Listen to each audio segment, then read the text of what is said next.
My name is Miriam Hale. I am 70 years old, a retired school librarian, and a widow. For decades, I carried other people's weight on my back. I raised kids, nursed a husband through sickness, and kept giving until there was almost nothing left for me. Only recently did I dare to claim a single dream of my own. With the savings I guarded like a small flame through blizzards of need, I bought a $2 million oceanfront cottage on Cape Cod. It wasn't extravagance, it was survival. I wanted one place where I could inhale without hearing my name barked from another room. The day I moved in, the Atlantic air slid through the open doors like a blessing. I set my husband's picture on the mantel, twisted a cork from a modest bottle, and poured one glass of wine. "Robert, we finally made it," I whispered. "For once, this is ours, and also mine." My fingers shook around the stem, pride, tenderness, and a tremor of freedom, all at once. Then the phone rang, shrill, knife clean. I lifted the receiver expecting a neighbor, or maybe a distant cousin calling with good wishes. Instead, it was Trevor Mercer, my son-in-law. His voice came clipped and bossy, like he was handing orders to staff. "Miriam," he said, "we're coming. 15 of us. Make food, stack towels, lay out slippers. We're staying 3 weeks. We'll be there in 40 minutes. Be ready, old lady." My heart snagged in my chest. For a beat, I thought I'd misheard. 15 people? My home, my sanctuary, treated like a hotel he'd paid for. The words, "Be ready, old lady," burned in my ear. I clenched the glass so hard the stem almost snapped. I wanted to protest, to list every time I'd covered one of his shortfalls, cleared a debt, padded a budget, or signed a check he never repaid. The sentences rose and lodged. The sharper pain, worse than his arrogance, was the sudden realization of how invisible I had become to him. I wasn't a woman with a beating heart. I was an old woman whose boundaries could be rolled flat. Carefully, I set the glass down as if my whole life might spill with it. My eyes drifted to Robert's photo on the mantel. His steady smile seemed to ask, "What will you do now, Miriam?" 40 minutes. That was the time I had before an army showed up. 15 relatives and half strangers who would storm through my cottage, sleep in my rooms, raid my refrigerator, and laugh at my rules. 15 people who considered generosity a synonym for servitude. The cottage glowed with newness. Waxed oak floors, salt-white curtains lifting in the breeze, the fresh paint scent braided with sea air. It was the first space in my life not defined by someone else's appetite. And already Trevor was poised to strip it of meaning. I closed my eyes and matched the ocean's rhythm. Silence isn't surrender. Sometimes it's a tool, a shield, a scalpel. When I opened them, the humiliation had cooled into something finer, clarity. For 70 years, I'd given without lines. Tonight I would draw them, not with shouting, but with a calm that cuts deeper than noise. I straightened, squared Robert's picture like aligning a compass, and whispered, this time to my own courage, "They expect a yes." The clock ticked, steady and merciless. 39 minutes. The tremor left my hands. I reached for the phone, not to plead, but to prepare. I didn't cry. I didn't bark. I smiled, a small, persistent curve rising like dawn, and began to make a plan. When the line went quiet, the cottage seemed different, as if his voice had seeped into the walls. I stood center room, letting my eyes pass slowly over the place I had chosen so carefully. Afternoon sun spilled across the floorboards. Beyond the sliders, the Atlantic flashed in layers, steel, slate, and blue, waves folding into one another like confessions. The kitchen marble gleamed, waiting for hands that would cook from joy instead of duty. I'd chosen everything with intention.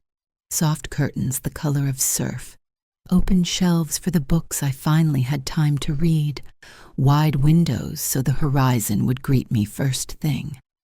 Above the fireplace was the object that tethered this new life to the old, Robert's photograph. His face stilled by time, his eyes kind. I polished the frame before placing it, a ritual of sorts. The picture wasn't just memory, it was an anchor. Whenever doubt rose, I could look at him and recall who I'd been and who I still had permission to become. I pressed 2 fingers to the glass. This is what we dreamed of, remember?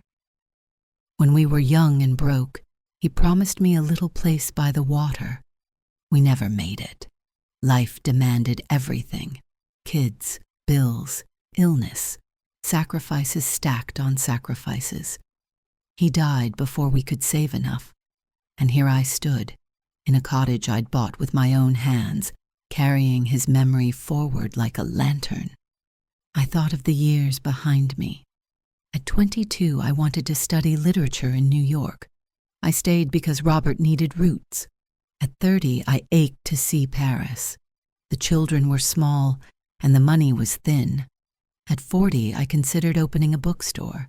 Instead, I took extra shifts to help Trevor through his coursework. Every time I told myself, someday. Someday took half a lifetime. This place wasn't just wood and glass. It was a symbol. The balcony promised dawn coffee and gulls. The den with its empty shelves whispered of reading and peace. Even the smallest guest room hinted at welcoming visitors on my terms, not under orders. For the first time, I had something that didn't belong to anyone else's agenda.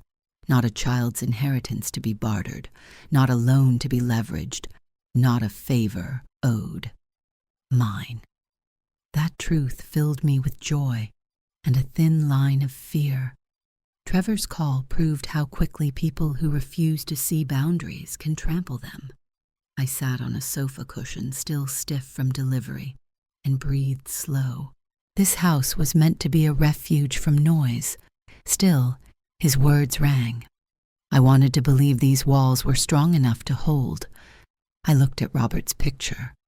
All those years I had chosen quiet, to ease other people's lives. But this home was built on something else. Choice.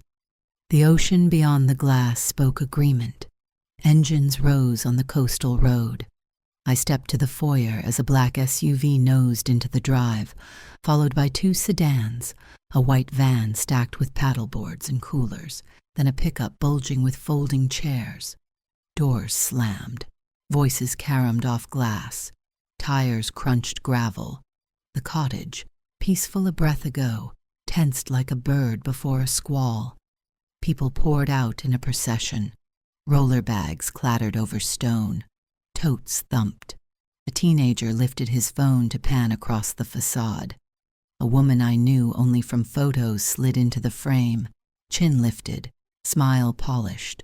Savannah, Trevor's new wife, announced to her followers, "First day at our Cape house. Wait till you see the view." She pointed the lens past me, treating my doorway as decor, not a threshold. No one rang. The door was propped for the breeze, and they treated the opening like an invitation. A cousin's cousin parked a case beside the console. A man I didn't recognize dropped a box on my kitchen island, as if he were restocking a pantry. Somewhere a child squealed. Somewhere else a bottle hissed open. The air filled with assumption. Trevor climbed out last, sunglasses on, stride theatrical. He surveyed the driveway like a foreman, cutting the air with 2 fingers. "Unload the big ones. Food to the kitchen. Savannah needs the primary for light. Gear to the deck." He looked through me like I was a lamp. When his eyes finally touched mine, they slid off, already moving to the next directive. I did not move. Salt rested on my tongue. 2 young women perched on my counter stools, tapping screens. "Tag the location. Make it vague." A teenager leaned his skateboard against the wall, opened my refrigerator with a satisfied, "Stainless." Legit. He posed with mineral water like a sponsorship. A white runner I'd rolled out that morning took its first wounds, a trail of damp footprints from a cooler set down without thought. Sand flecked the floor like pepper. A man in a fisherman's cap hung an elbow along the mantel as if measuring it. Robert's picture sat inches from his sleeve. I stepped forward and nudged the frame inward with 2 fingers. Over the hedge, Mrs. Dempsey, the neighbor, stood in her sun hat. She didn't wave or frown. She watched the way you watch a tide running higher than forecast. Our eyes met, and the sentence in her gaze was clear as speech. This is not family, not cruel, accurate. I kept my place by the door, feet planted, shoulders level. People sluiced around me like water finding every gap. The house filled like a jar with stones, big ones first, then small, each rolling to occupy a corner. Savannah sang a tour, chef's kitchen, marble counters, ocean just there. A young woman I didn't know smiled toward me with friendliness that cost nothing. Auntie Miriam, where do we put drinks? The borrowed title scraped across the tile. The island, Trevor answered for me, already halfway down the hall with a leather duffel. We'll take the primary. Savannah needs it. He didn't ask. He declared. A portable speaker found a socket and sent a shallow beat through the room. Patio doors were propped wide. Someone filmed the dunes. A child bounced a beach ball that skittered toward the side table. I caught it before it hit the frame. Mrs. Dempsey gave a small nod from the fence. I inhaled brine and counted 11, 12, 13, 14, 15. Exactly what he'd promised to invade with. My plan held steady. Trevor's footsteps rang sharp on the oak as he hauled his duffel down the corridor. No pause to absorb the home's fragile newness, the air of a place not yet lived in. Savannah held her phone high, panning the glass wall and the strip of sea beyond. Her voice floated in that sing-song tone polished for strangers. Welcome to our beach house. Look at this bath. Look at this view. Shaman blessed. Around us, people dispersed into cracks. One man opened my fridge, stocked with fruit, cheese, and a single bottle of wine I was saving. Resort level, he whistled. A teen flicked buttons on the oven until lights blinked. Drawers opened. The island turned into a pile of bags and sunglasses that weren't mine. Kids dashed toward the plunge pool. Their wet shorts made slap marks across the floor. A little girl tripped, her soda splashing the new rug. She giggled and sprinted away. An older boy grabbed the remote and blasted a cartoon that clashed with Savannah's live stream patter. I moved toward the hall, toward the rooms that were supposed to be mine. Trevor was already at the primary door, with Savannah narrating behind him. This will be our suite, she said to her screen. Best light for sunrise yoga. I braced an arm against the frame. The room still smelled like cedar, drawers untouched. My sanctuary, I said. Trevor, this room is not for guests. He laughed without stopping, laying a heavy, dismissive hand on my shoulder. Come on, Miriam, don't be selfish. You've got the whole place. We just need the best room. He brushed past like I was a curtain. The push wasn't violent, but it cut. Savannah sailed in, filming every corner. Look at this soaking tub, babes. Our tub, our view, our house. The repetition of our crackled like static. Behind them, 2 more women rolled suitcases, laughing. Someone shouted from the kitchen, "Hey, who brought wine?" Another voice, "Not us, but it's ours now." Laughter skittered down the hall. I held the doorway. Robert's picture watched from the nightstand.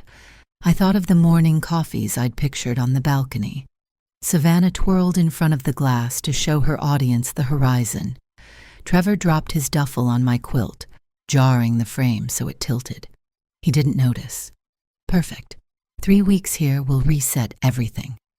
I could have recited the list of rules every adult should respect. Instead, I swallowed the speech and let it sink like a stone. Silence has its own grammar. I see. I refuse. Luggage wheels rattled. Someone shouted for towels. A boy slid across the floor, nearly colliding with me, then veered away. The house pulsed with an alien rhythm. From early on, I'd learned Trevor took better than he asked. Tonight was just the loudest version. Years ago, he'd sat at my kitchen table with forms splayed out. MBA tuition. It's an investment in the family, he'd said. $45,000, stretched over 2 years. Repayment as soon as he launched. I transferred the money. Later, when Pi and my daughter, Charlotte, wanted a house, their credit wouldn't carry it. We'll lose the place if we don't close this week, he called late at night. Another $60,000 wired. Then the car, then the cards, then the medical bills when Charlotte got sick. $85,000 for treatments insurance wouldn't touch. That I gave without blinking. It didn't stop. The totals crept up. Nearly $300,000 over 6 years. Enough to cushion my old age.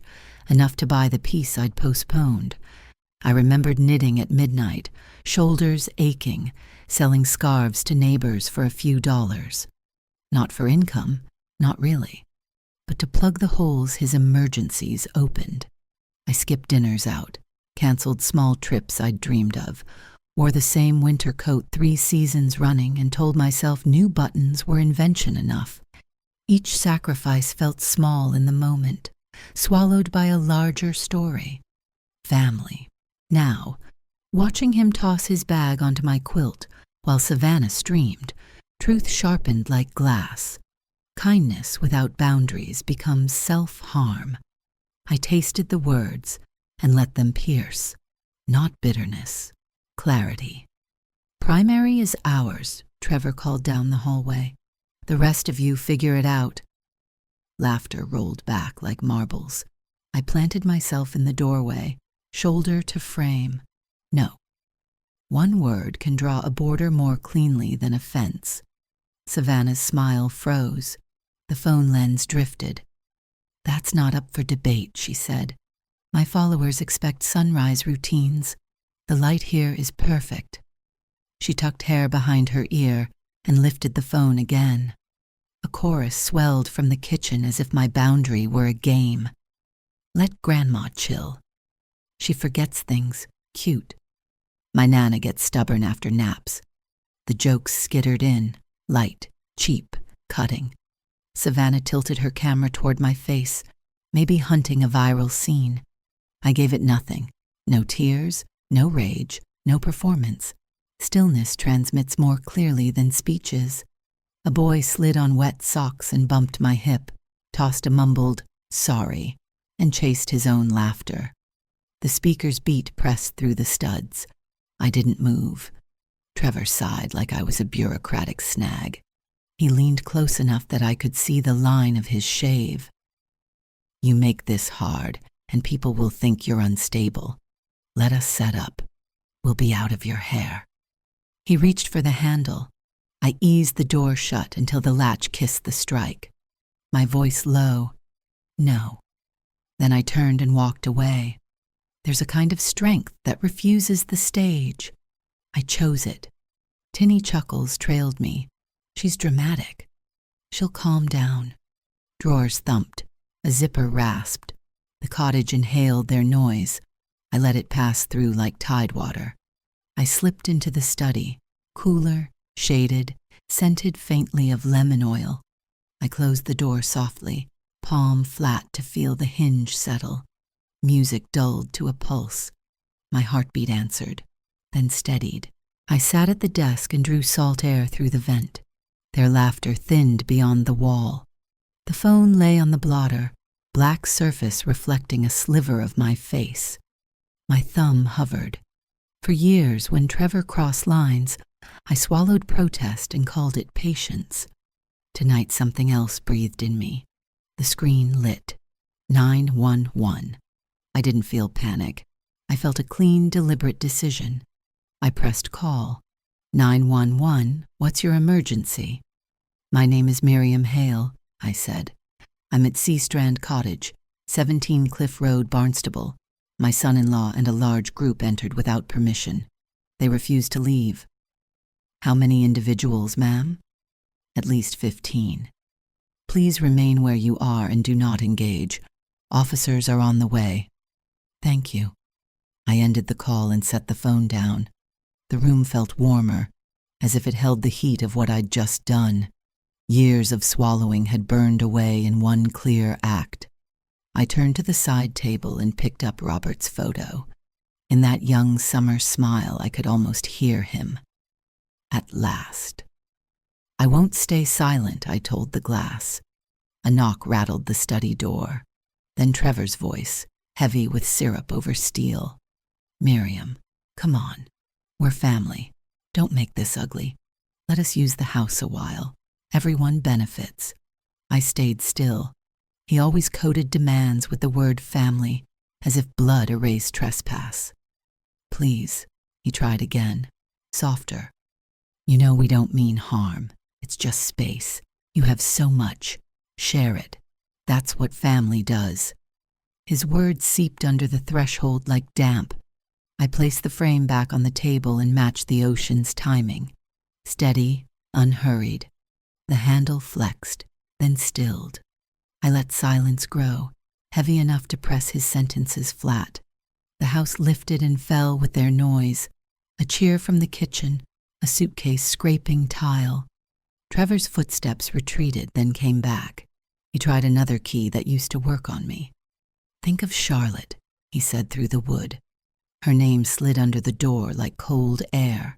I closed my eyes and saw her laugh in my kitchen, her braid falling as she peeled apples, felt her hand in mine on a winter treatment day.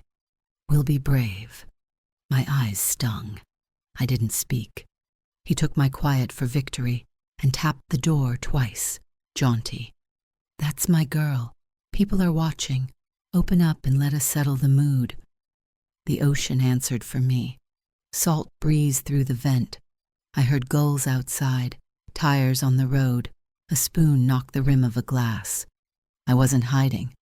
I was waiting. He tried one last angle, gauzy, gentle. We can tell everyone you were overwhelmed from moving. We'll make you proud online. Savannah's audience will love you. I pictured the primary suite again. Robert's frame, the quilt smoothed by my hands, the view meant for quiet mornings. I pictured years of yes trailing behind me like a shadow.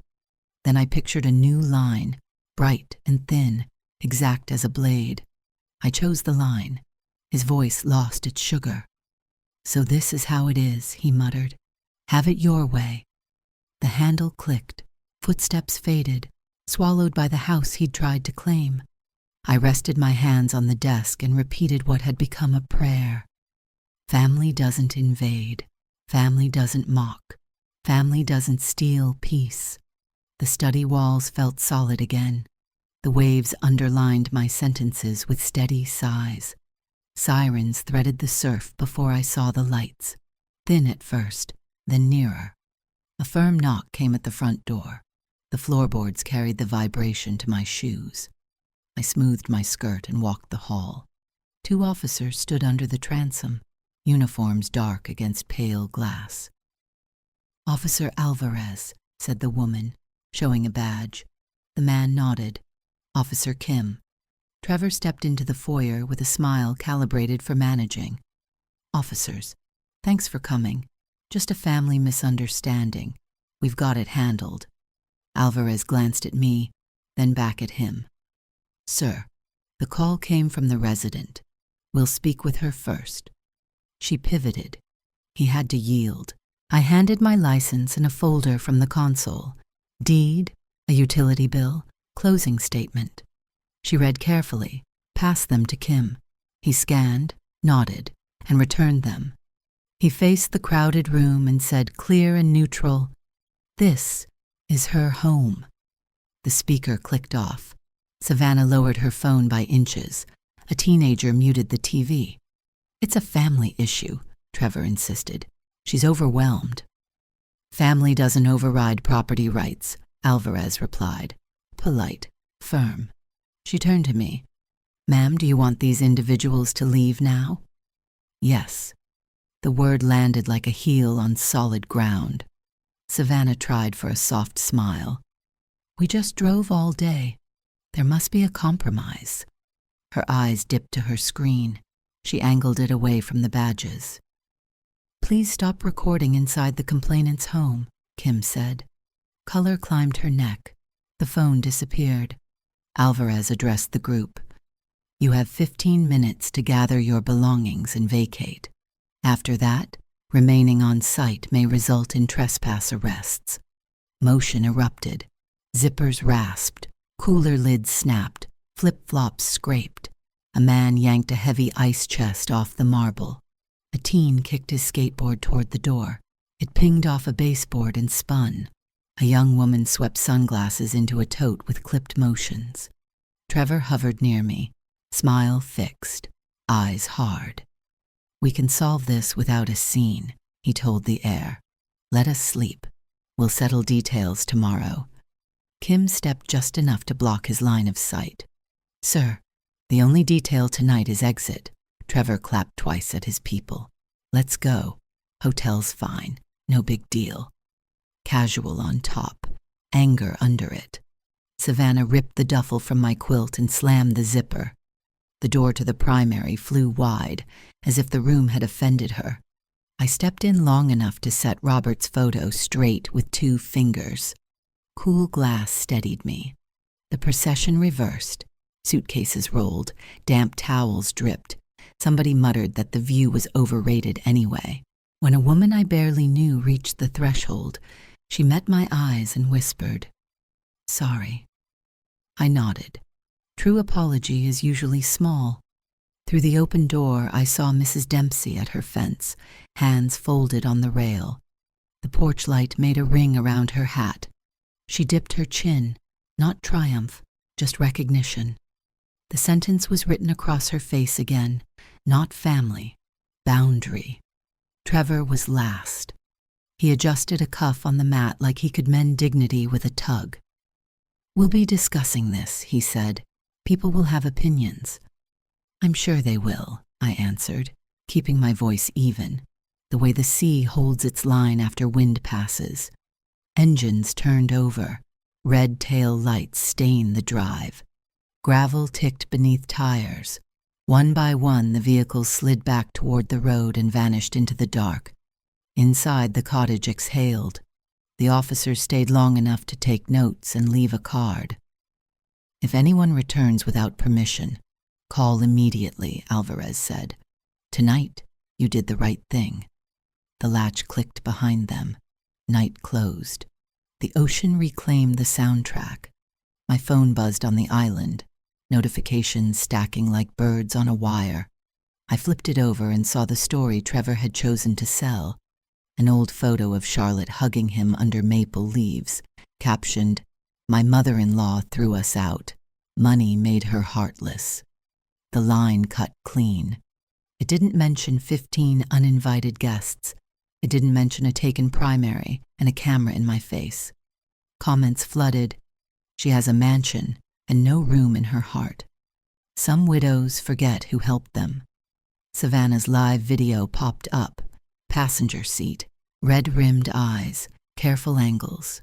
She abandoned family. We drove all day. She called the police. Hearts floated up the screen. Numbers climbed.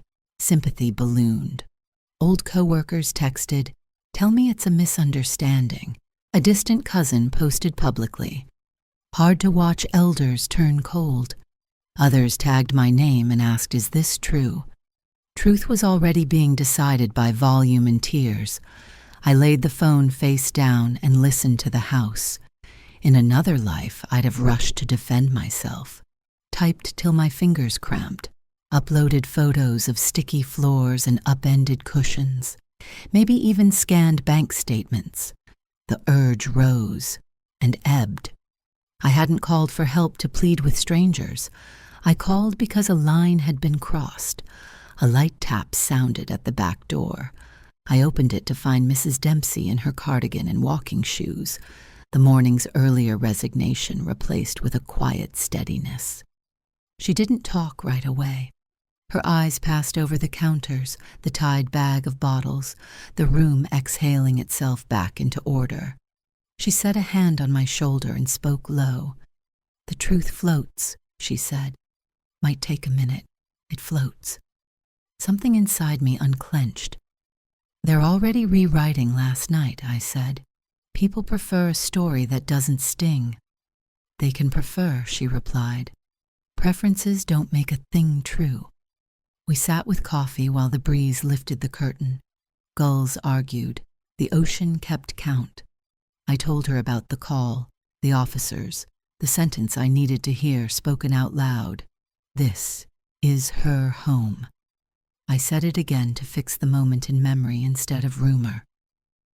"You're not unkind," Mrs. Dempsey said. "You're clear. Difference matters." We moved room to room like women taking inventory after weather. I took photos, stains that still needed scrubbing, corners that already shone.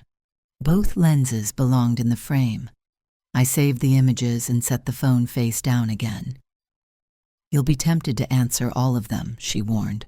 "Wait until your breath comes back. Justice doesn't have to shout." I stood at the window and watched a white seam of surf peel across the bay. The ache didn't vanish, but it changed shape, less a wound than a scar stitching itself. Outside, the water rose. Inside, my pulse matched it. By noon, I went to the bedroom corner where a little safe sat behind the wardrobe. I'd avoided it for months, telling myself I didn't need to revisit old injuries. But the storm online, the twist of truth into performance, pushed me toward it. I dialed the combination with stiff fingers, felt the muted click, swung the door. Inside were folders thick with paper, envelopes heavy with silence. I carried them to the desk like bricks and started laying out evidence. Bank statements first, tuition, car repairs, clinic payments, copies of wires to Trevor, checks for Charlotte's treatment, receipts for creditors I paid when they'd knocked at my door. Each sheet was a witness to sacrifice that had once looked like love. The sums sprawled across years, disguised as kindness. 45,000 for school, 60 for the house, 85 for the hospital. Smaller numbers scattered like coins, groceries, repairs, debts forgiven. Put together, they formed a wall I'd climbed in the dark while no one saw the cuts on my hands. For the first time, I let myself see it whole, not as charity, not as obligation, but as a record of my own erasure. Tears fell onto the page and bloomed the ink. I didn't wipe them off. Figures alone can't measure cost. I stacked the pages, smoothed edges as if neatness could soften ache. My throat tightened around words I'd never said aloud. "I'm not heartless," I told the empty room. My voice cracked, but carried. "I'm exhausted. From giving and being told it wasn't enough. From carrying debts that weren't mine. The papers were more than receipts. They were testimony. When I could breathe again, I gathered the lot into a single folder, sealed it, pressed it flat. My pulse slowed, like the tide releasing a long breath. In the afternoon, I drove into town, climbed the stairs to an office over the old brick post, and put the folder on a lawyer's desk. His nameplate read Samuel Adler, silver hair, calm voice, the same attorney who'd handled Robert's probate. He read, not skimming, the whole stack, dates, amounts, bank stamps, and Trevor's scrawled promises to repay as soon as business recovers. "This isn't just a family quarrel," Adler said when he finished. "It's financial abuse." The sentence landed like a gavel, a clean name for the shape of my years. "I thought a mother is supposed to help," I said, honest and small. "Help has limits," he replied. "Exploitation doesn't." He slid a legal pad closer and began outlining options: unjust enrichment, promissory estoppel, conversion where funds were diverted, defamation for the smear he'd launched online. He'd preserve evidence with screenshots and timestamps, send a preservation letter to platforms and to Trevor once he had counsel. "You don't have to confront him," he added. "That's what I'm here for. We file. Service does the talking. Bullies prefer corners where there's no record." He drafted while I watched. My name as plaintiff, the timeline of transfers, the pattern of demands, the public posts painting me as cold while omitting hundreds of thousands I'd given. "Are you ready?" he asked gently. "Filing isn't revenge, it's structure." I thought of sticky rings on my counter and sand on my floors, of quiet drifting back into rooms one by one. I thought of Robert's picture steady beneath my hand, and the sentence that had carried me through. "I'm not heartless. I'm tired to the bone." I nodded. "I'm ready." He printed the complaint and passed me a pen. Time stretched as ink touched the line, intention stepping into action. I signed my name carefully, initialed where the tabs asked, dated each page. The ink shone for a second, then soaked into fiber. "For once," I said, surprised to hear my voice steady. "I'm not giving, I'm taking back." Adler smiled, not triumphant, simply glad. "We'll file this afternoon. Expect noise online when he's served. Don't answer it. The process will speak. If he reaches out, refer him to me. You owe him no conversation." Outside, the Cape sun lay warm on Main Street. A gull carved the sky over the green. I rested both hands on the steering wheel and let a long breath go. The first line I drew the night before had just been joined by a second. 2 lines make a shape you can stand inside. I went home to claim my door. The courthouse smelled faintly of polish and old paper, its marble steps gleaming under the morning sun. My bag felt heavier than its weight. Inside it, copies of evidence, years of checks, transfers, promises broken. Samuel Adler, calm as stone, carried the originals. My heartbeat was steady but firm, like waves breaking against the cliffs. This was no longer a private squabble whispered in kitchens. It was law, and law had no patience for charm or manipulation. When Trevor Mercer entered the courtroom, he looked like a man strolling into a luncheon. His suit was tailored, tie a bold shade of cobalt designed to draw eyes. He smiled broadly, shaking hands with someone in the gallery, nodding at acquaintances as if this chamber were his stage. That same gait of entitlement I had seen on my porch was alive here, swaggering, convinced the world bent his way. Savannah, at his side, wore a cream silk dress. Her curls were polished to perfection, her makeup precise enough for a camera lens. She dabbed the corner of her eye with a lace handkerchief before even sitting, rehearsing sorrow. Her presence radiated spectacle. She leaned into it, as if she'd been waiting for this audience. When the bailiff called order, Savannah straightened. An actress braced for her close-up. I sat beside Adler, whose files were stacked in clean order. No theatrics, only truth. His composure steadied me. He leaned slightly, whispering, "Remember, you have nothing to prove beyond truth. Truth stands taller than performance." The judge entered, black robe trailing, expression unreadable. We rose, then sat. Trevor's lawyer, a young man in sharp glasses, opened with smooth confidence. He painted me as an unstable widow, confused by grief, lashing out at the only family she had left. He gestured toward Savannah, who lowered her gaze with perfect timing, eyes shimmering.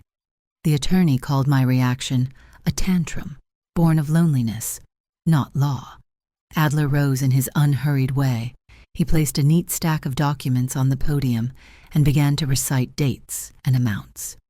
Bank transfers totaling $298,000 made directly from Mrs. Miriam Hale's accounts to her son-in-law, Mr. Trevor Mercer, and his household. He handed copies to the judge and opposing counsel. The rustle of paper filled the chamber. Then came the promissory notes, Trevor's own handwriting, promises to repay once business recovers. Adler read them aloud in his measured baritone. These are not gifts. These are acknowledged debts ignored. I watched Trevor's jaw tighten. His smile twitched, then returned, though thinner. Savannah glanced at him, and for the first time a shadow of unease crossed her polished mask. Next, Adler presented video evidence. Savannah's own live stream, captured and archived by viewers, complete with timestamps. On the large monitor, her voice trilled. Our beach house, primary bedroom for me, best light for yoga videos. Behind her, laughter echoed. Adler let the word "our" hang in the air, a blade sharpened by silence. Trevor's lawyer objected, muttering about context. The judge overruled him. The video replayed for a moment longer.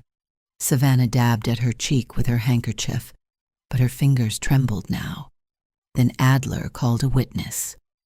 My breath caught when Mrs. Dempsey, hat perched properly, Sunday dress neat, took the stand. She was sworn in, then folded her hands around her purse and met Adler's gaze. Mrs. Dempsey, Adler began, from your home next door, did you witness events on the evening of July 8th? Her voice was calm, steady. Yes. I saw at least 15 people arrive in cars. I watched them carry luggage inside. I heard laughter and music. I saw Mrs. Hale standing at her door, not welcoming but holding her ground. And did Mrs. Hale ever invite them in? No. The answer was firm, clipped. The judge scribbled notes. A murmur rippled through the gallery. For the first time that morning, Trevor's smile faltered. Savannah's handkerchief stalled at her cheek. Adler didn't ask me to speak much. He let the documents, the live stream, and the neighbor's testimony carry the case. He only asked me to confirm that the money had left my accounts, with expectation of repayment. Yes, I said, voice steady. Each time I helped, I was promised return. It never came. That was all. No tears, no speeches, just truth, written in ink, spoken in calm. The courtroom hushed when the judge returned with the written decision in hand. Even the fluorescent hum seemed louder than breath.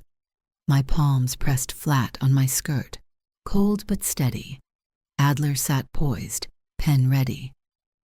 This court finds, the judge began, voice deep and deliberate, that the plaintiff, Mrs. Miriam Hale, provided significant financial support to the defendant, Mr. Trevor Mercer, under circumstances that established clear expectation of repayment and respect. The evidence, bank transfers, promissory notes, and video recordings, demonstrates a pattern of exploitation. Trevor's lawyer shifted uneasily, his rehearsed polish cracking. Trevor himself, still suited and tailored, sat stiff, smile gone, his shoulders locked, hands clenched. Therefore, the judge continued, the defendant is ordered to repay $150,000 to the plaintiff within 5 years under structured installments, secured by lien. Furthermore, within 30 days, the defendants Trevor and Savannah Mercer must issue a public statement acknowledging their false claims and extending apology to the plaintiff. All defamatory posts are to be removed within 24 hours. Savannah's head dropped, her hair curtaining her face. For the first time all day she looked smaller than her dress, smaller than her performance. Trevor swallowed hard, Adam's apple bobbing. His eyes flicked toward me as if searching for mercy. I gave none.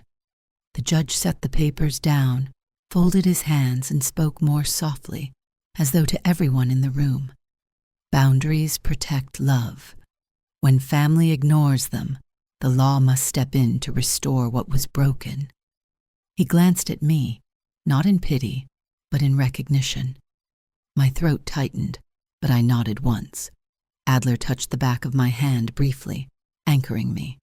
The bailiff called the next case. Chairs scraped, voices rose. I didn't cheer. I didn't exhale triumph. I sat still, tears slipping down my cheeks. Not sobs, but quiet rain. Justice hadn't come in thunder. It came in precise words entered into record. My tears weren't for Trevor's loss. They were for the years I had carried burdens that were never mine, and for the moment they were finally named. Trevor rose slowly, tugging his jacket, whispering something sharp to Savannah. She didn't respond. Her hand clutched her phone, but for once she didn't turn it toward the world. As they passed my bench, I kept my gaze fixed on the seal carved into the judge's desk. My silence was the last boundary, one they could not cross. When the gavel cracked to close the session, it sounded not only final, but merciful. I stood, clutching Robert's photograph from my bag. Tears still clung, but my steps were firm. My victory wasn't repayment or apology. It was that I had stood, spoken, and been heard. The villa was quiet that evening except for the Atlantic's murmur through open windows. Legal papers were filed away in order, but my heart still carried the ache of false accusations. My phone rested dark beside my coffee.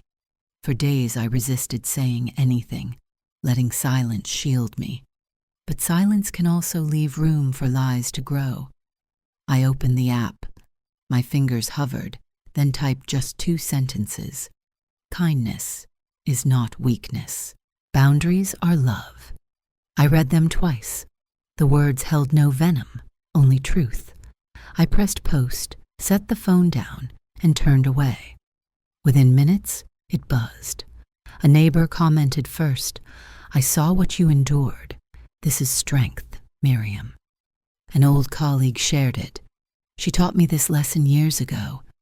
The words rippled outward. Dozens became hundreds, then thousands.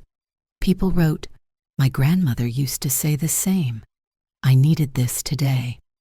My sister drained our savings. Thank you for reminding me I can say no." And then something unexpected. Under the shares, people began typing a tag. Boundaries. Our love. At first just a handful, then lines of them, stacking like bricks into a wall. My whispered truth had become a chorus.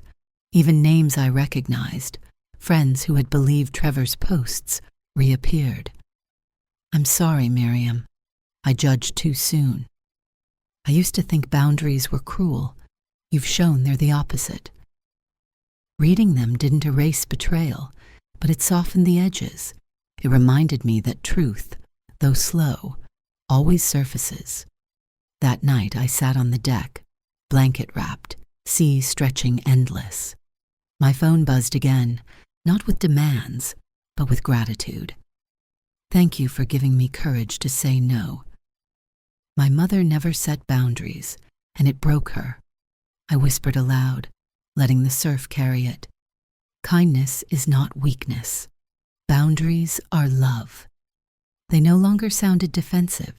They sounded like a promise, one I could live by and leave behind. The tide thundered once against the rocks, spraying mist that glistened on the railing. And I thought, the sea never apologizes for its strength. It doesn't shrink so boats can pass. It simply is.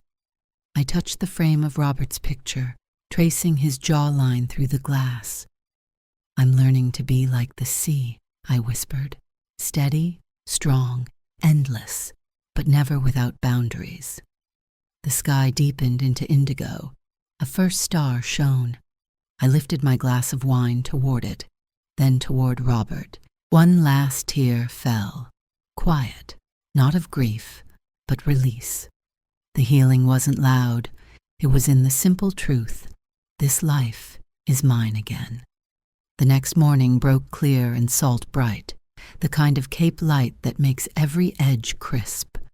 I trimmed the roses by the porch steps with small, deliberate snips, petals falling like soft punctuation marks at my feet. The phone vibrated in my pocket. For a second, I considered letting it go to voicemail.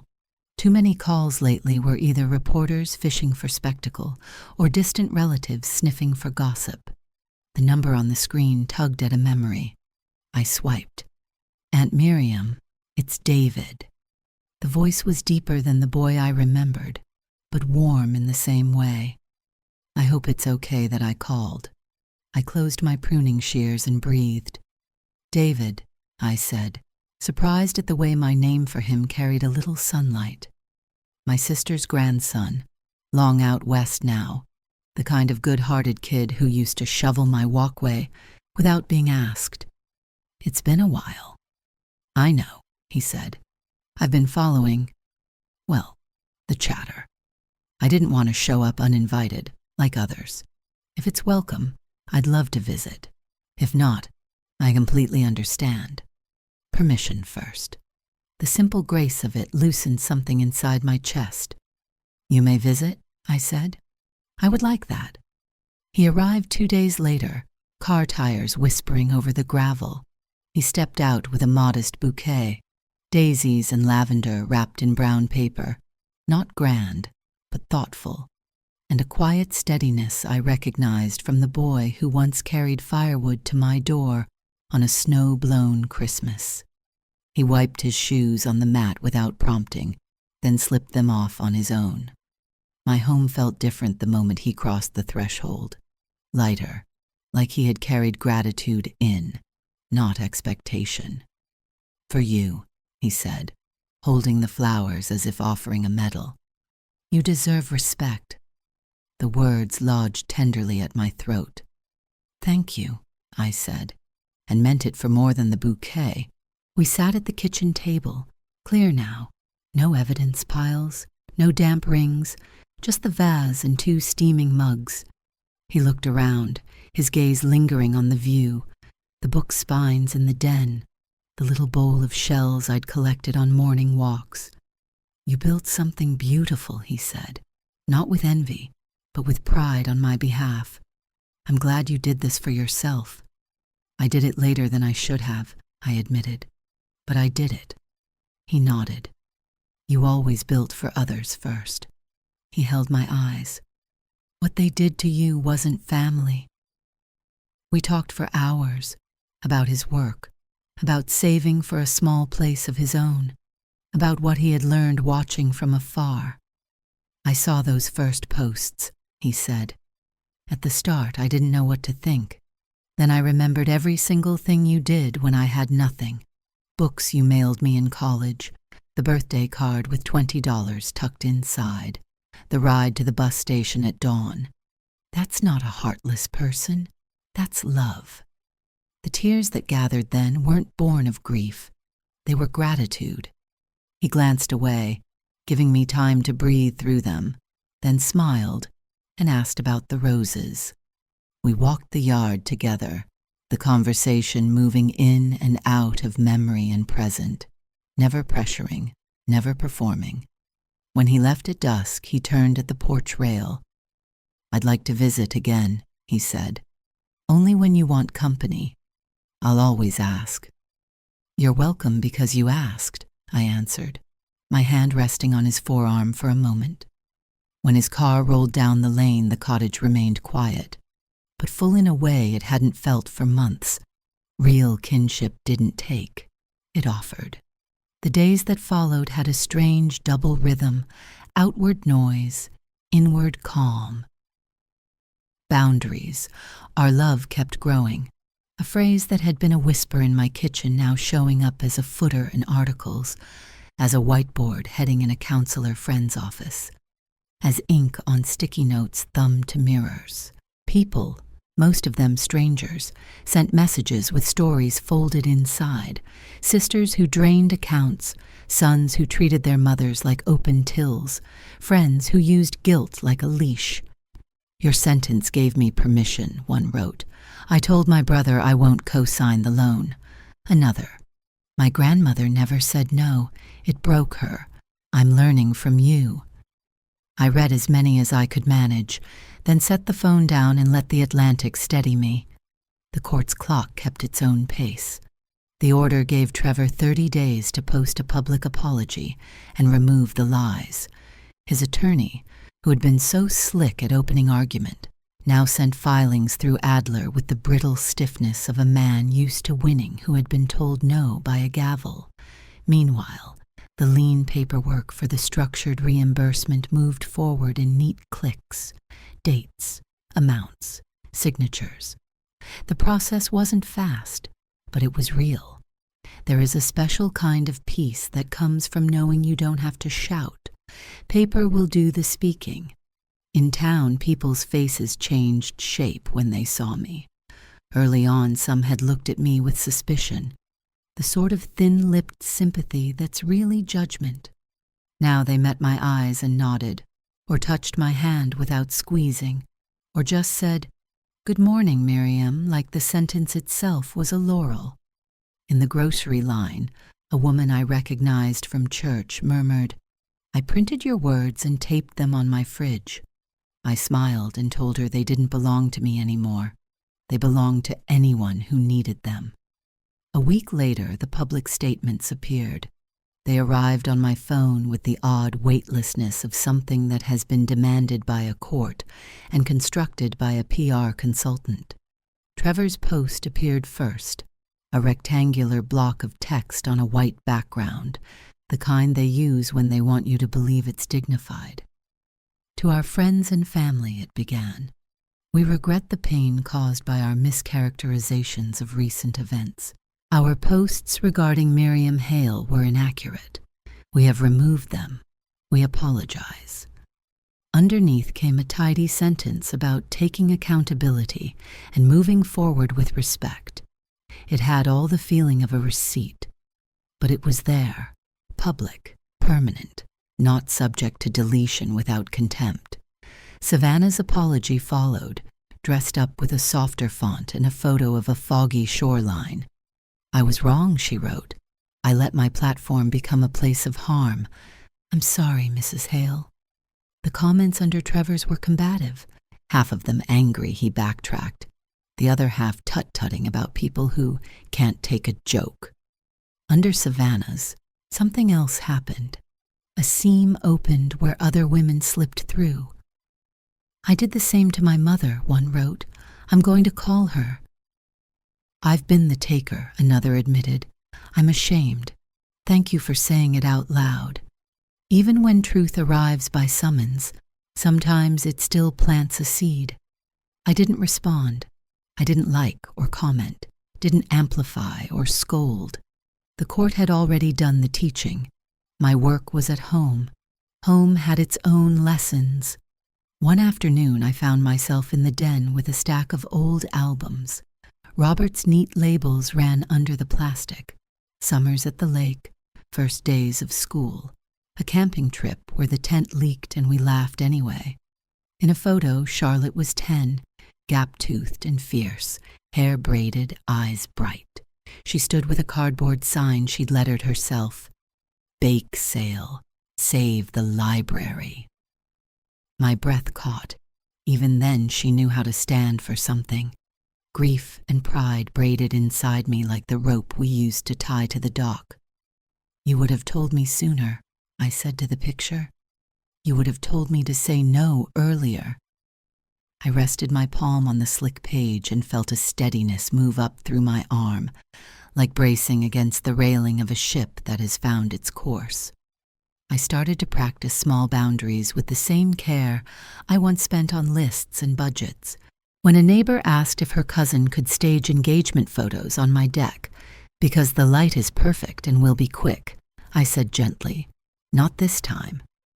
When a church committee tried to hand me the entire winter fundraiser, "Because you're so organized," I countered, "I can do ticket envelopes, not the event." When a second cousin messaged to ask if his college-age son could crash a few weeks between leases, I wrote back, "No," wishing him luck on the move. Bare sentences, no explanations. I set the phone down and breathed. The world did not end. It shifted around the truth I'd declared, the way sand reshapes itself after the wave goes out. In the middle of this, David began to come by every Sunday afternoon. He never assumed, never arrived with an entourage or an agenda. Sometimes he brought takeout from the clam shack. Sometimes he rolled up his sleeves and asked what needed fixing. Once we reshelved all the books in the den, laughing about the way my system put poetry in the dining room, because it belongs near the good plates. Another time we sat on the floor and sorted a box of old letters, the kind written in soft blue ink when stamps were 10 cents and phone calls were too dear. My favorite Sundays, we said very little and just watched the weather come in from the east while the kettle ticked. He told me one afternoon he'd joined a small men's group that met on Wednesdays. Nothing formal, just coffee and honest talk about the ways they'd been taught to take more than they gave. "Your sentence is on the whiteboard," he said, smiling. "A guy wrote it there after his mother blocked his number for a month." He paused, then added, "He was bragging he'd get her to unblock him by Christmas. He doesn't brag anymore. He listens." I felt an unexpected flood of hope, the kind that doesn't flare and vanish but takes root. About 3 weeks after the apology posts, a blue envelope appeared in my mailbox with my name written in a hand I recognized. Savannah. I carried it inside and set it on the counter like you set down a shell you aren't sure is whole. For an hour I did other things, wiped the sink, watered the fern, folded dish towels. Then I opened it with the paring knife I keep in a mug with pens. The letter inside was short. Her handwriting leaned right, delicate but steady. "Mrs. Hale, I know the court required a public apology. This is not that. I'm writing because the quiet in your house made me hear myself. I watched the video of me saying, 'our house,' in your doorway, and I felt sick. No one taught me boundaries growing up. I thought getting what I wanted made me powerful. I can see now it made me small. I don't expect forgiveness. I needed to say I was wrong without the internet listening." Savannah. I read it twice, then a third time. I didn't feel triumph. I felt the odd, chastened tenderness of seeing someone touch the hot stove and finally pull her hand back. I placed the letter in the drawer with rubber bands and address labels, the drawer of every day, not the file of evidence. Some truths belong under lock. Others belong where you reach for them often. This one felt like a reminder to myself. If I demanded apologies as payment, I would become the thing I'd been fighting. Boundaries protect love. They don't hobble grace. A week later, Trevor's check arrived, first of the structured payments. I stood with it in my palm for a long time before I slid it between the deposit slips in my wallet. The number was not the whole. Money had always been symbolic here. The swiveling chair he liked to sit in, the way he used family as a passkey, the cost I had kept paying in patience and sleep. But there was satisfaction in the physical fact of the paper, the way ink turns promises into obligations. Adler's note clipped to the check was short, on schedule. It made me smile. He understood the language I needed. When I took the deposit to the bank, the teller, mid-30s, hair in a low bun, a name tag that said Elise, leaned forward and lowered her voice. "I followed your case," she said. "My mother kept saying yes until her knees gave out. She's learning to say no. You helped." She stamped the slip and slid it back with a look that was almost ceremonial. I walked out into the bright afternoon and thought about the invisible threads running from my kitchen table to rooms I would never enter, to women I would never meet, tying off knots that should have been tied decades ago. Online, the tag kept breathing, not like a fire anymore, more like a tide that rolls in twice a day, quiet but faithful. Counselors posted worksheets titled with it. A city librarian hosted a panel that used it as a hook to talk about elder financial abuse. A high school principal wrote it at the top of a faculty email about teacher burnout, and the reply chain bloomed with relieved thank yous. Even the snide corners of the internet, which had mocked me early on, found something else to chew. The silence that followed felt less like neglect, more like the blank space where new stories might be written. One evening, as September drew down, David and I watched a storm build like a slow opera beyond the dunes. The wind pressed the grasses flat, and the clouds stacked into blue-black walls. He pulled the sliding door shut and latched it. "This place feels sturdy," he said. "It is," I answered. "It was built to hold." He turned that over and nodded. "So were you." When the first heavy drop struck the glass, I remembered a winter long ago when the roof in our old house leaked over the pantry, and Robert rigged a pot with twine to catch the drip while we waited for a roofer who couldn't come until Monday. We had laughed then, elbows bumping at the table while the pot plinked a tin metronome behind us. We didn't have enough then, but we had enough. The memory warmed me. Enough, rightly measured, is a kind of wealth. After the storm rolled through, the air smelled washed and new. I stepped out onto the deck and watched the foam pull back from the rocks in scallop patterns. The sky over the bay cleared to a hard-earned silver.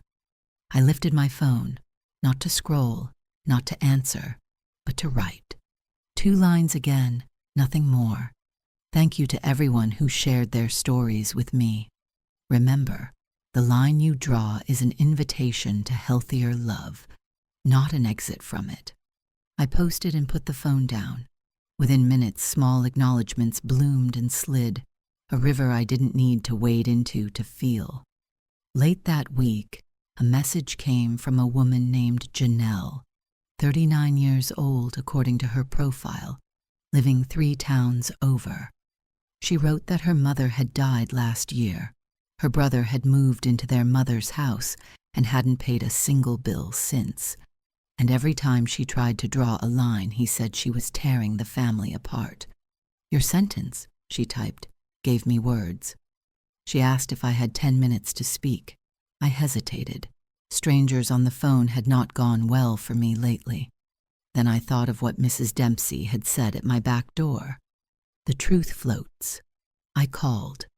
We talked for 20 minutes about practical things, what documents to collect, how to keep communications in writing, how to say no in clean declarative sentences without the impulse to cushion or justify.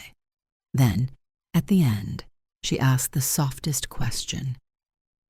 "When it's your own people, how do you carry the ache?" "You don't carry it alone," I said. "You give a portion to paper, write it down so it lives somewhere besides your chest. You give a portion to the ocean, or the woods, or a church pew. You give a portion to someone who isn't invested in you being convenient. And you keep a small piece as a reminder of who you refuse to be again." She exhaled, a sound like relief. I hung up and stood by the window a long time. Across the fence, Mrs. Dempsey was clipping spent hydrangea blooms into a trug. She glanced up and waved her clippers in a little salute. I answered with the shears from my pocket and laughed to myself, the easy kind of laugh that arrives when the world feels level. The seasons on the Cape turn with a flicker, sudden as a flock lifting. One morning the light is August. The next, it's October at noon.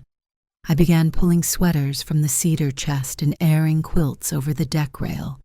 The cottage took on that crisp, early autumn hush that makes tea taste better and books feel heavier in the hand. By then, the last of Trevor's required steps had been stamped and filed. Apologies posted, defamatory content removed, first installments received on schedule. Adler sent a closing letter about the initial phase with a clean list of what to expect.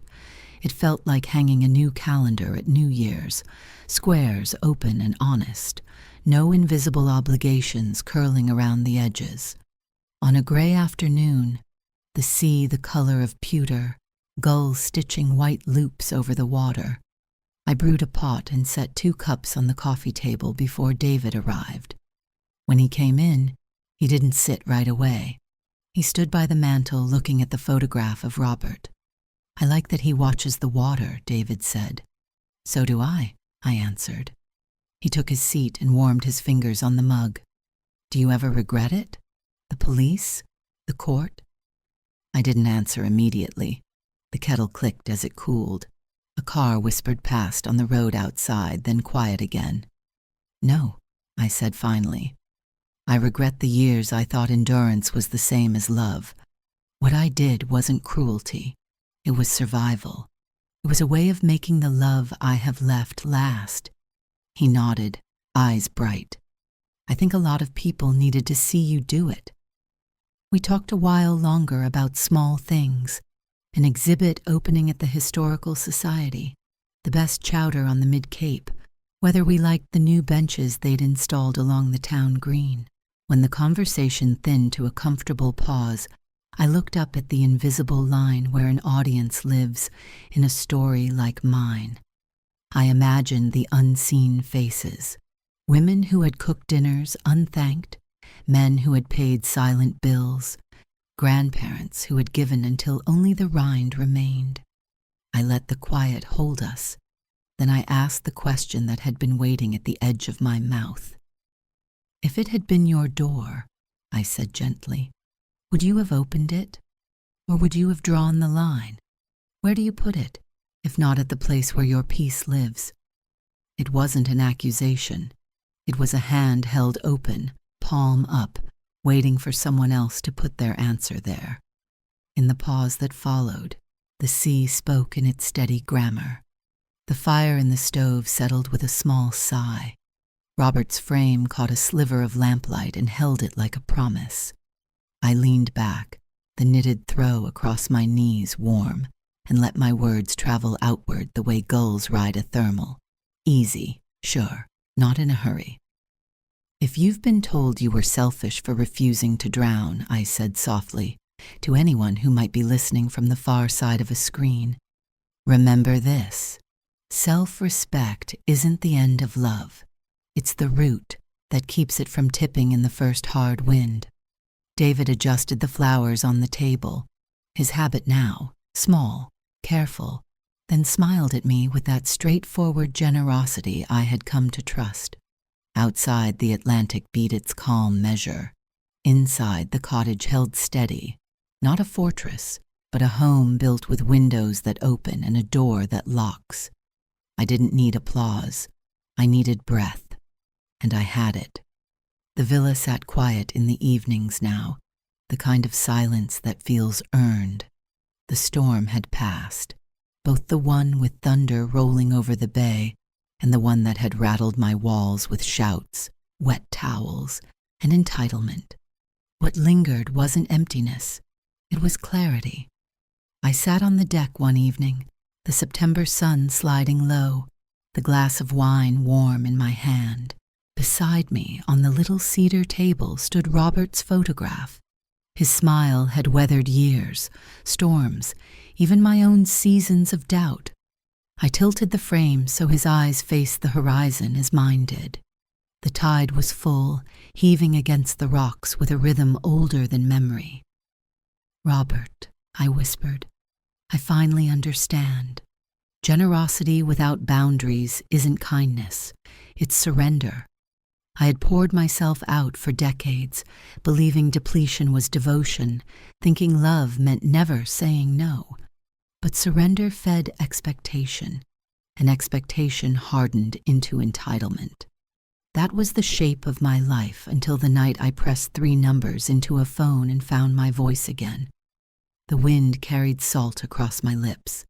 I smiled at the metaphor that had grown roots in me. Even vineyards need pruning. Cut nothing back and the vines strangle themselves. Boundaries let love breathe. I had been learning, late but not too late, to tend my own vineyard. The glass of wine caught the last edge of sun, glowing red as an ember. I lifted it toward the photograph and the sea. "Here's to pruning," I said, and sipped. Inside, the rooms were restored. Clean counters, rugs scrubbed, the smell of lemon oil instead of beer and sand. But more important, my spirit had been restored. The stains of betrayal had lightened into scars, and scars are proof of healing, not wounds. The online storm had shifted too. Where once Serena's theatrics had gathered sympathy, now reporters replayed the courtroom words: boundaries, protect, love. My own 2-sentence post had rippled outward. Kindness is not weakness. Boundaries are love. Counselors printed it. Grandmothers repeated it to their daughters. Even teenagers wrote it in notebooks. It no longer belonged to me. It belonged to anyone who needed it. Still, when Trevor's last look lingered in my foyer, "Emily would be ashamed of you." The echo cut deep. For a while, it lived inside me like a shard. But slowly, I learned to hold it differently. That accusation wasn't about Emily at all. It was about control, and control loses its grip when you refuse to answer. I answered in other ways. When the church asked me to chair the winter bazaar, I said gently, "Not this year. I'll bake pies, not manage." When a neighbor wanted her niece to stage engagement photos on my deck, I smiled and replied, "This is my home, not a studio. I wish them joy elsewhere." When a cousin hinted that her son could crash for a few weeks, I typed back, "No, I wish him luck on the move." Each sentence landed like a stone set into a seawall, firm, unmoved, protective, and the ocean didn't stop at the wall. It shaped itself around it. David kept visiting. Sunday afternoons turned into ritual. He never brought demands, only small offerings: chowder from the clam shack, a bouquet of mums, a toolbox when the door hinge squeaked. Sometimes we didn't even talk. We just sat, him with a book, me with my knitting, the kettle steaming between us. The silence was different with him. It wasn't erasure. It was companionship. One evening he leaned back and said, "You know, Aunt Miriam, I think people needed to watch you say no." I thought about that. The women who had read my words and taped them to mirrors, the men who had written that they'd finally stopped asking their mothers for loans, the counselor who said her group used my sentence as a mantra. "Maybe," I said, but I needed to watch myself say it first. The mail brought small surprises: a blue envelope in delicate handwriting, Savannah's. Her letter was brief. "I know the court required an apology. This is not that." I watched the video of myself saying, "our house," and I felt sick. No one taught me boundaries. I thought wanting was power. I see now it made me small.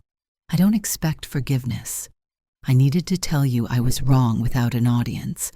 I read it twice, then tucked it not in the evidence folder, but in the everyday drawer where I keep address labels and rubber bands, not because I needed to revisit her words often, but because apologies, when honest, belong in the ordinary. They are not trophies. They are reminders. When the first reimbursement check arrived, structured, court-ordered, I held it in my hand for a long moment. It was paper, yes, but also proof. Proof that silence no longer meant surrender, that promises could be enforced, that my years of erasure had been seen, measured, corrected. At the bank, the teller stamped the slip and whispered, "My mother thanks you." I carried her words home like a blessing. Neighbors changed too. Once they had whispered suspicion. Now they nodded or touched my hand, or simply said my name without pity in their tone. The villa no longer felt like a fortress. It felt like part of a community that had watched me stand and learned something in the watching. Autumn settled in. The days shortened. The evenings drew crisp. and I aired quilts over the deck rail. One night, David and I sat by the fire. He asked softly, "Do you regret calling the police, the court?" I let the question breathe. The kettle ticked, the logs cracked. Finally, I answered, "No. I regret believing endurance was love. What I did wasn't cruelty. It was survival. It was the way to make love last." He nodded. "So were you, Aunt Miriam. You were built to hold." Later, when he left, I sat by the mantel alone. Robert's photograph caught the lamplight, the smile steady as ever. I whispered to him, "I'm learning to be like the sea, steady, strong, endless, but never without boundaries." Outside, the Atlantic answered with its eternal grammar, wave after wave, folding in, folding out. Inside, the villa held silence that was no longer heavy, but whole. And as I sat there, I realized I hadn't just reclaimed a house, I had reclaimed myself. Thank you so much for staying with me until the very end of this story. If it touched your heart, please give it a like. It really helps the channel grow. And don't forget to subscribe so you won't miss the next story. Now I'd love to hear from you. What city are you watching from? Share it in the comments below. I'm always curious to know where my listeners are. See you in the next story. Take care of yourselves and your boundaries.